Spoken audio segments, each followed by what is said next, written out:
Hello, हाय, नमस्ते, सत श्री अकाल, आदाब। मैं हूं Ankita Prasad and welcome back to my channel lovely people. So आज फादर्स डे है और समर सॉल्स्टिस है और वर्ल्ड म्यूज़िक डे है, वर्ल्ड योगा डे है, लेकिन आज फादर्स डे भी है। तो आज मैं आपको अपने इंस्पिरेशन, अपने idol, the love of my life से मिलवाने वाली हूँ। जी हाँ, आज तक आपने सिर्फ मेरे मुंह से मोटिवेशन वाली बातें सुनी हैं, वो लाइफ लेसन सुने हैं। आज आपको मैं अपने फादर से मिलवाऊंगी और उनसे कुछ बातें करूँगी और मैं कोशिश करूँगी कि हमारे कॉन्वर्सेशन से आपको कुछ ना कुछ अच्छा मैसेज ज़रूर मिले। So let's meet my father, doctor Rohan Prasad. से हाय। नमस्कार, मैं doctor Rohan Prasad, assistant professor, government college भूमका राजनांदगांव में पदस्थ। ओके, पापा बहुत सीरियस है। अंकिता प्रसाद है जी। आपको कैसा लग रहा है सर? आप मेरे YouTube चैनल पर आए हैं, आपने बड़े बड़े इंटरव्यूज भी दिए होंगे, लेकिन आज आप अपनी बेटी के साथ स्क्रीन शेयर कर रहे हैं, आप मेरे YouTube में आए, आपको कैसा लग रहा है? बहुत अच्छा लग रहा है कि जो मैं कभी नहीं कर पाया वो मेरी बेटी कर रही है। YouTube क्या होता है, इंटरव्यू क्या होता है, मोटिवेशन क्या होता है, मैं तो कभी ज़िंदगी में सुना भी नहीं था, लेकिन आज मेरी बेटी ऐसा कर रही है, सुनकर बहुत अच्छा लग रहा है। वैसे ये कहीं और से नहीं आया है, ये आप ही लोगों की देन है और जो भी मैंने सीखा है आज तक वो अपने पेरेंट्स से सीखा है। And the person I want to be like is this man. For me the perfect man will be like him, because वो काम को काम नहीं समझते, लाइक अपना धर्म समझते हैं। वो अपने धर्म के लिए बहुत सीरियस है। मैं बता रही हूँ, पूजा पाठ से लेकर घर के काम में हमेशा हाथ बटाना और हर चीज़ करना, और लोगों को शर्म आती होगी ये काम करने में, लेकिन मेरे फादर बहुत ही डेडिकेटेड हैं as a father, as a husband, as a person, as a teacher, बहुत अच्छे हैं। सो मेरे लिए तो बेस्ट है। सो आई लव यू। सो आज के इस एपिसोड में या इस वीडियो में मैं अपने फादर से कुछ क्वेश्चंस पूछूंगी और मैं कोशिश करूंगी कि आपको कुछ उसमें से मोटिवेशन या कुछ इंस्पिरेशन ज़रूर मिले। सो उनकी लाइफ जर्नी के बारे में जानना चाहते हैं, बताना चाहती हूँ और उनके मुंह से सुनते हैं। सो आप मुझे बताइए कि जब आप यूथ थे, जब आप हमारी एज के थे, तो आपका क्या एम था, आप क्या बनना चाहते थे? मैं तो शुरू से गांव में पला हूँ और इस माहौल में मेरे घर का या गांव का या पूरे ब्लॉक की बात कर सकते हैं। उस ब्लॉक में एक भी हाई स्कूल नहीं था और एक हाई स्कूल था, वो भी प्राइवेट स्कूल था और उस समय गवर्नमेंट उसको अपने अंदर नहीं ली थी और पढ़ाई के बारे में एकदम से माहौल नहीं था। कोई अगर मैट्रिक कर जाता था, जो पहले 11वीं में होता था, तो बहुत बड़ी बात होती थी और टीचर बन गया था। इसलिए हमने कभी भी कोई एम तय नहीं किया।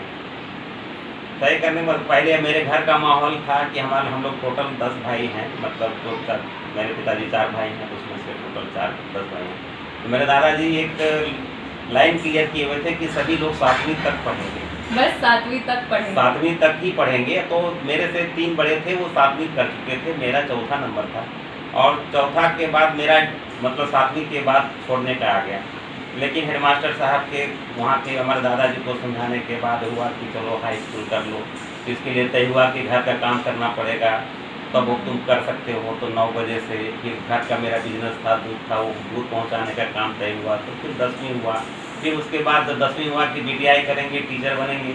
तो फिर लगा कि नहीं, ये बहुत कम हो जाता है, चलो अब कॉलेज कर लेते हैं, हाई स्कूल के टीचर बनेंगे या और कुछ आगे कर सकते हैं। तो कॉलेज में एडमिशन ले लिए, धीरे धीरे घर के लोगों को मनाया, किसी तरह से तैयार किया। उसके बाद कॉलेज करने के बाद फिर PG किए, PG के बाद BEd किए। BEd करते करते लगा कि नहीं यार, कुछ करना चाहिए, PSC वगैरह की भाई कंपटीशन की जो तैयारी है उसको करना चाहिए। और उसी तैयारी के सिलसिले में मेरे फादर भी PSC एस्पिरेंट रह चुके हैं। हाँ, और PSC वगैरह जब तैयारी शुरू की तब तक मेरा इसमें हो गया, ये असिस्टेंट प्रोफेसर में, उसमें MP था और इकोनॉमिक्स में मेरा हो गया। और उसके बाद PSC की तैयारी करते रहे। शादी मेरी पहले हो चुकी थी, जब मैं ग्रेजुएशन कर रहा था मेरा बेटा भी हो गया था, तो यहाँ सर्विस भी हो गई, घर में लगा कि आप छोड़ो, और मैं संतुष्ट हो गया। लगभग पता चला कि PSC स्टेट लेवल पर और UPSC सेंट्रल लेवल पर होता है और इसकी तैयारी किया जा सकता है कोचिंग करके और अपने से भी पढ़ के किया जा सकता है। लेकिन उसके बाद मैं शुरू किया, उसी के दौरान यही पता चला कि ये असिस्टेंट प्रोफेसर के लिए भी PSC का एग्ज़ाम होता है और इसके साथ दोनों एग्ज़ाम एडमिनिस्ट्रेशन के लिए और प्रोफेसर के लिए दोनों की तैयारी करना शुरू किया। और यहाँ यूपी में उस समय वैकेंसी आई थी तो मेरा इसमें हो गया।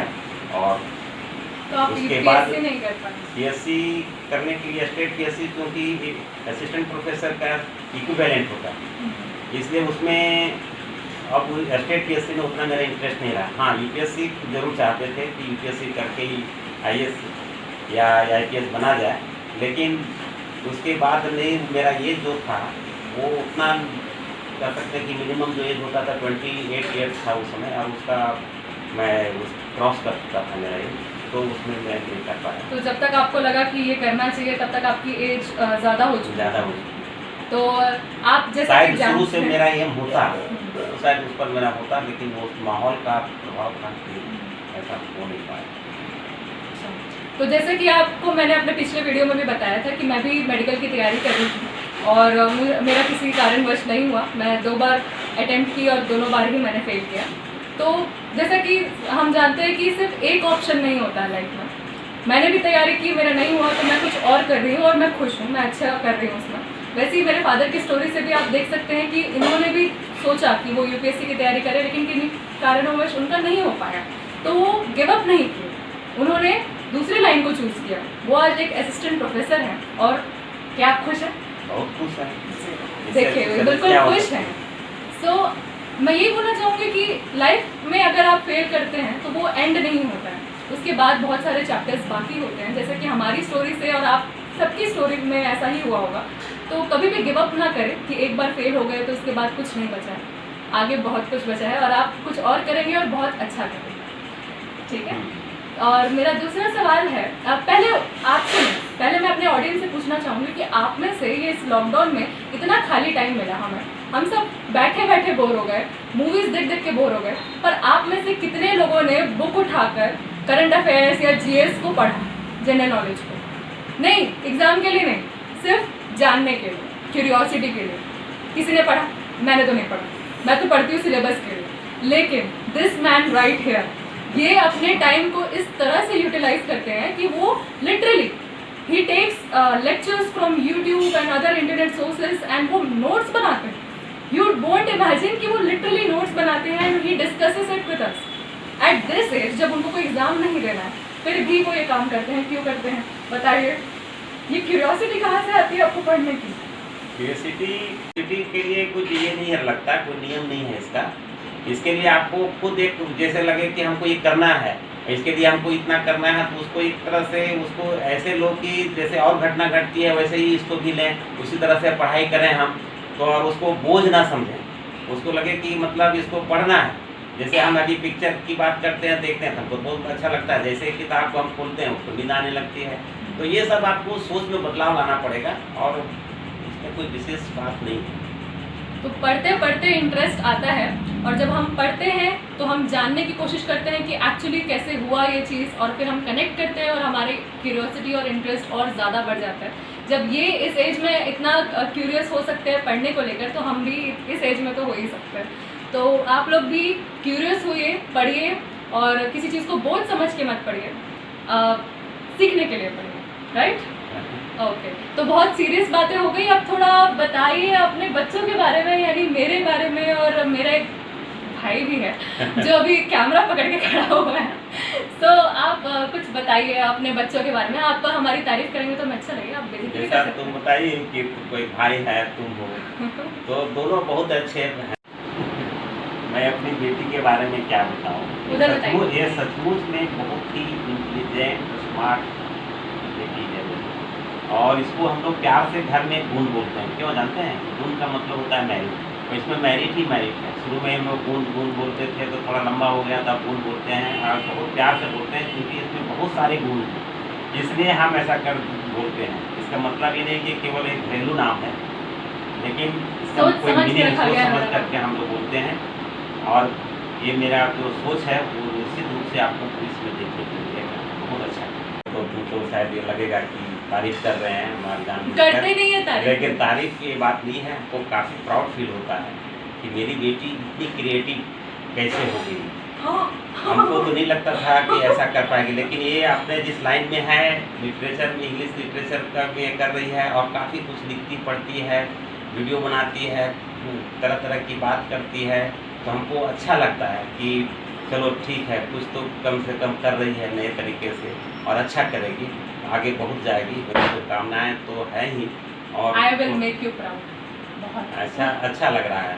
जहाँ तक मेरे बेटे की बात है, वो अभी पढ़ के बीटेक करके निकला है और वो सोच रहा है कि बहुत कुछ हम आगे करें और आगे जाएं, और उसको लगता है कि सरकारी नौकरी में एक बना बनाया कुछ मतलब सैलरी आती है, तो लगता है कि हम कुछ अपना जैसे कि स्टार्टअप है, प्रधानमंत्री महोदय का कुछ भी आया है, तो उस तरह से कुछ सोच रहा है वो, लेकिन आगे करेगा जैसा हमको विश्वास है, क्या कि वो काफ़ी इंटेलिजेंट है, बहुत आगे जा सकता है। लेकिन उसके अंदर एक भावना आनी चाहिए कि हमको कुछ करना है, और वो चल ही रहा है उसका, इसलिए हम ये नहीं कर सकते कि उसका कुछ फाइनल हुआ है, लेकिन अच्छा करेगा, ऐसा मुझे विश्वास है। आपको जैसे मेरे पापा ने बोला कि मेरे भैया को कुछ ये 9 to 5 जॉब अच्छी नहीं लगती है, इस बारे में भी हम बात करेंगे अपने किसी और वीडियो में, आपको उनसे भी इंट्रोड्यूस मैं ज़रूर कराऊंगी। तो चलिए आप अब हमारी कुछ बेइज्जती भी कर दीजिए, कुछ बुरी बुरी आदतें बता दीजिए, सब कुछ अच्छा नहीं लगता है।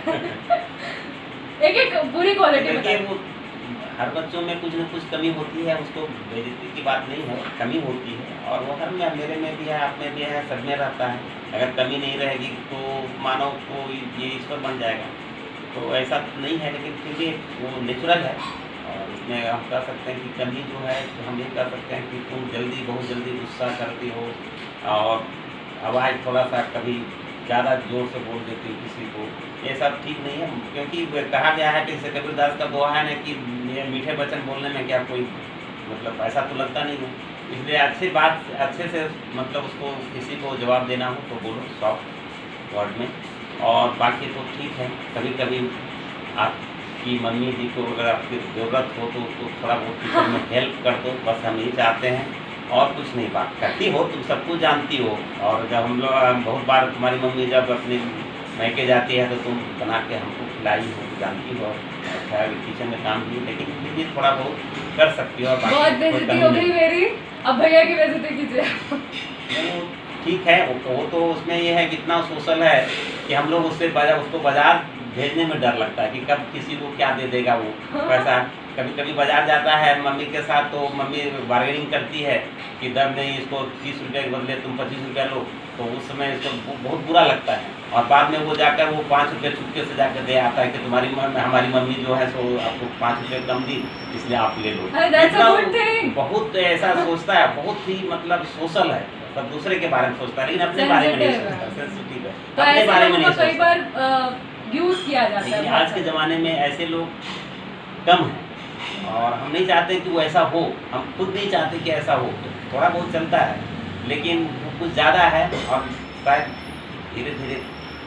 हाँ, तो हम दोनों को अपनी अपनी बुराइयाँ मिल चुकी है, और मैं एक बात क्लियर कर देती हूँ कि मैं बाहर वालों पे नहीं चिल्लाती, सही में नहीं चिल्लाती, मैं जितना भी चिल्लाती हूँ मैं यहाँ घर पे चिल्लाती हूँ, और मैं जानती हूँ मैं बहुत ज़ोर से चिल्लाती हूँ और बहुत गंदे से, लेकिन मैं बाहर वालों का बहुत इज्जत करती हूँ, मैं कभी उन लोगों के सामने नहीं चलती। बाकी बहुत अच्छा है ना?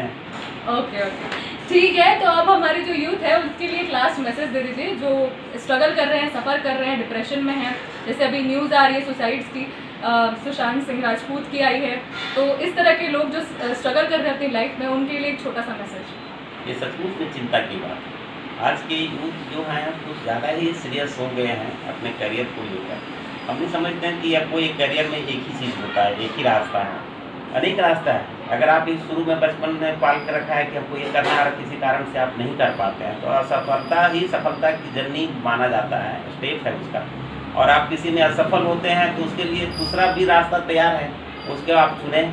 जैसे आप सुशांत सिंह की बात कर रहे हैं, तो पता नहीं क्या बात है, लेकिन उनको ऐसा स्टेप नहीं लेना चाहिए था, और ये बहुत गलत है, नहीं करना चाहिए। बहुत सारे, एक रास्ता बंद हो गया तो दूसरा भी चालू हो सकता है, और बहुत अच्छे तरीके से हो सकता है। बहुत हम देखे हैं कि अमिताभ बच्चन जो है वो में नौकरी किए, ये मोदी जी शुरू में जो अभी प्रधानमंत्री हैं हमारे, वो शुरू में सन्यासी बनने के लिए 2-3 साल तक मंदिर भटके, लेकिन उनको वो वहाँ अच्छा नहीं लगा, और वहीं से मोटिवेशन मिला। और शायद उनके गुरु महाराज ही बताया कि आप इसमें नहीं, राजनीति में जाकर और अपने लोगों की सेवा कर सकते हो, तो इधर वो मुड़ गए और आप क्या मतलब ये अपने देश के नहीं बल्कि विश्व लेवल के नेता हैं, आप बहुत अच्छा काम कर रहे हैं।